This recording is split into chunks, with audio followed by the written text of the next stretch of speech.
Hello and welcome to the Day There Dudes. I'm Izzy. I'm Raka. Hello, Dead Dudes Nation. Thank you for liking, subscribing, listening to our podcast, and watching our YouTube videos. Okay, today we got a treat for you all. We're recapping the latest MCU movie, Black Widow. Take it away. Directed by Kate Shortland, starring Scarlett Johansson, Florence Pugh, David Harbour, and Rachel Weisz. Now, this movie takes place sometime. I'm trying to get the timeline correctly. It obviously in the past takes place, I do believe, after Civil War and before Infinity War. So yes, at this moment, they're in the wind. Hawkeye and Falcon are captured. Black Widow and Captain America are still on the loose, and they're being hunted down by because they're criminals, quote unquote. So yeah, and then at the end, spoilers abound in this episode, you have the end credit sequence, which takes place in the current time, after Black Widow is already dead. For all you don't know that, if you don't know, sorry, yes, she dies in Infinity War. So, all in all, this movie, full of action, had some funny parts. I thought Florence Pugh as Yelena Belova, the new Black Widow, yes, she's going to be the new Black Widow, was pretty damn awesome. And Scarlett Johansson plays her role to a T. Harbour was hilarious as the Red Guardian. Rachel Weisz was decent. I mean, hey, whatever. The villain, which is one of my biggest pet peeves, as Rocka knows. Dreykov was okay. You know, your typical, menacing, your typical sinister villain behind the scenes. And Taskmaster, which is one of the biggest issues between the current MCU and the comics. What do you think, Rocka? Yeah, that has been a concurring theme. Obviously, the movie just came out on Friday, both on Disney Plus and at theaters everywhere. So, Taskmaster has been marginalized, minimalized, and reduced to a one-note, one-puppet, an automaton. I understand mind control. Spoilers about people. So, from this point forward, so.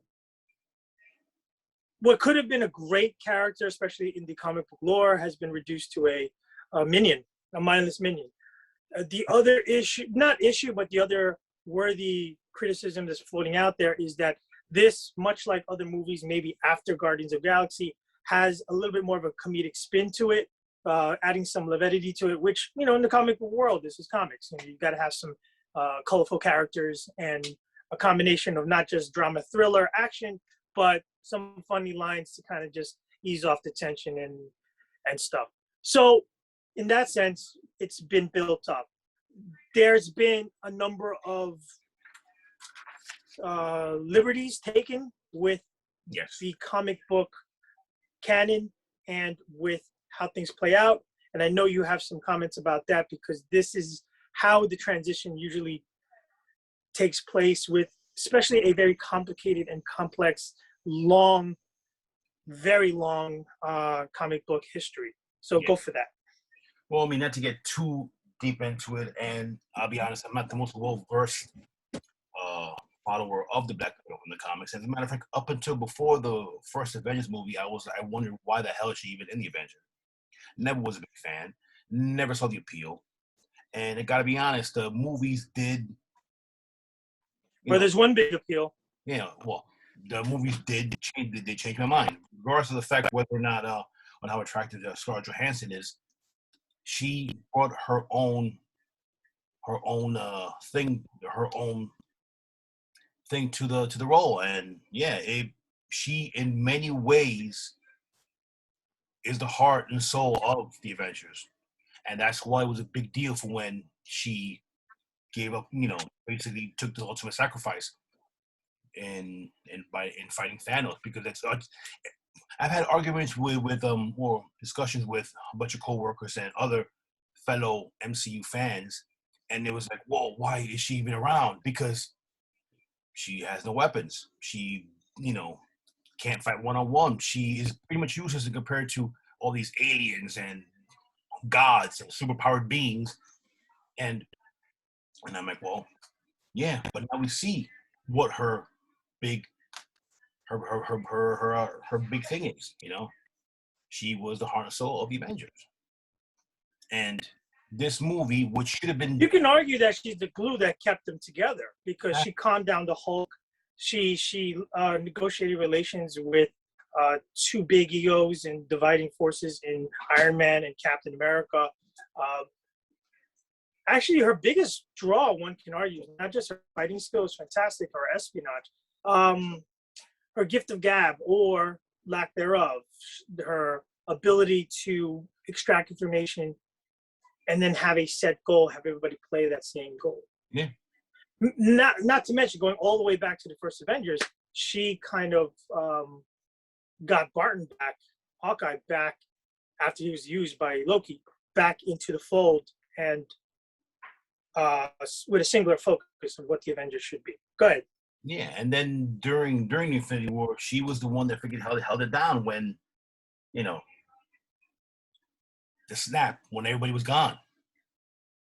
So now the movie itself is pretty much not just a biopic and a background story, but you can tell that her entire mission now, prior, present, and future, is basically a redemption story. Yes, you see. What I did like was the fact that they did not go to the whole, okay, she was a kid, this happened. You kind of saw that within the credits, the beginning credits, and you didn't go to that whole, okay, Spider-Man, he got bit by the spider, and he went to high school, and this and that, and learning how to freaking climb, and you showed it, what happened. The Red Room, that they were taken, and they were trained to be assassins, and there was mind control, and all that good stuff, and yes, they did some changes with Yelena Belova and her origin stories, how they're quote unquote sisters and all this other stuff, and you introduced the Rachel Weisz character, and it was well done. It was well done, and I really enjoyed it. The one thing, the movie should have been done, like I mentioned, probably 5-6 years ago, and I know why they did it. Meaning, the success of Wonder Woman and Captain Marvel to a lesser extent, you had to, make the Black Widow movie. But, it was good. I mean, again, spoilers abound. Where this really takes you is after the post credits. Yeah, it sets up the rest of the MC, the rest of Phase 3. It sets up because sorry to cut you off. It leads directly into the Hawkeye series, in which now Yelena, who is the Black Widow. I mean, they may have said it in officially, but she is. She's gonna hunt down the one responsible for killing her sister, which is in Valentina's mind, which we'll get into that right now, was Clint, was Hawkeye. Valentina in the comics was a freaking triple spy, and now she's doing her best to assemble a team, which, in my opinion, is probably going to end up being the Thunderbolts, which, if you know in the comics, they were a bunch of criminals and run by Baron Zemo, and wound up becoming heroes.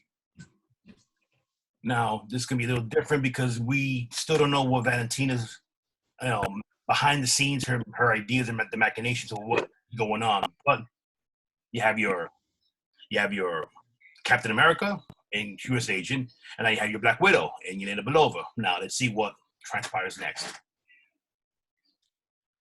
Well, yeah, I mean, you see the division, the mantle's being passed down to the new Captain America, to the new Valentina group, and we have yet to see, the last, I guess, component, not the very last, but the next component is to see where Loki ends up.